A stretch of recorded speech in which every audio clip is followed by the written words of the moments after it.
Good morning সবাইকে। কেমন আছো তোমরা সবাই? আশা করি অনেক ভালো আছো। তো আজকে আমরা যাচ্ছি কালীহাটের মন্দিরে। এর আগেও একদিন এসেছিলাম, কিন্তু সেদিন দিদি আসেনি, তাই আজকে দিদিকে নিয়ে চলে এলাম পুজো দিতে। পুজো দেওয়ার পর এখানে কাকুটার কাছে আমরা মায়ের সিঁদুর আর আলতা চাইলাম, তো উনি তাই এনে দিচ্ছে।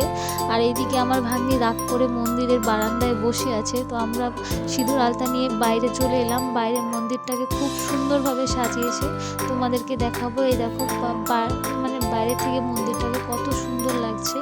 আগে এত বড় ছিল না মন্দিরটা, কিন্তু এখন অনেকটা বড় করেছে।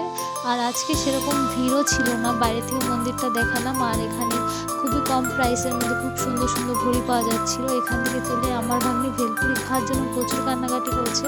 ওকে খাইয়ে দিচ্ছি, ওর মার সাথে রাগ করেছে, তাই ওর মার কাছে খাবে না। তারপর ভাগ্নির জন্য আরেকটা অর্ডার করলাম। ভাগ্নির খুব খিদেও পেয়েছিল, আর গাড়ি দেখে তো গাড়িতে চড়ার জন্য কান্নাকাটি করেছে। আর আমার ভাগ্নি যেই মেলাতেই যাক না কেন, এই গাড়িগুলোতে ও চড়বেই। তো বাচ্চাদের আর কি, যাহাতে খুশি।